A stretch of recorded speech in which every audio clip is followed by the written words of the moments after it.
internet has given us access to more information than any generation before us. It has allowed for a great leveling of access to information, allowing everyone to contribute to the sharing of information. But this hasn't necessarily made our culture better informed, more intelligent, or better at critical thinking. In our rush for instant information, we are losing our ability to properly contextualize information, to synthesize ideas, and to discern what sources of information we can trust. Let's face it, in our consumer culture, we are conditioned to want instant gratification for no effort. We want easy answers that don't require any personal sacrifice. You can't learn everything you need to know about capitalism from a YouTube video.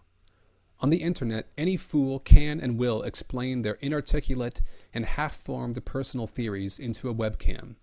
Barack Obama is a socialist. The guy is a freaking socialist. Liberal, Democrat, these are just different words for socialist these days, okay? When Barack Obama These videos are not like that.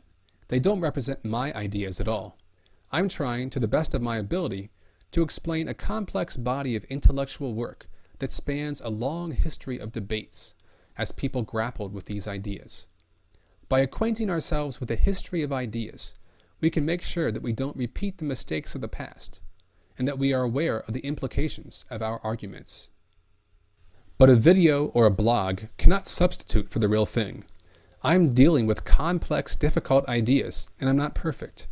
I may make mistakes. I may leave things out. If you really want to understand Marx, you must go to the source. We should also be aware of the ability of video to manipulate us on an emotional level. Images, tone of voice, and background music can all be helpful in helping us understand things, but they can also evoke emotional responses that are not necessarily rational.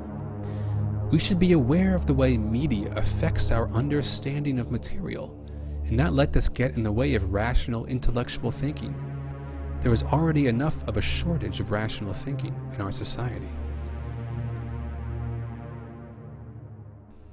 There are also a lot of ideas in each of these videos. One viewing may not be sufficient to absorb everything. That's why I post the full text on my blog.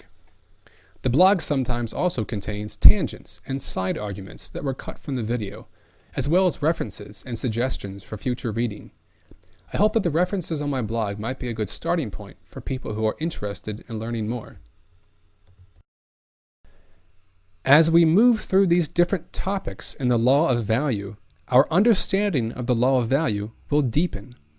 At the end of each video, there is a summary of the new layer of meaning we have added to the law of value. It would be wise to keep returning to this basic question as we progress through these videos. What happens when the relations between working people take the form of value relations between commodities?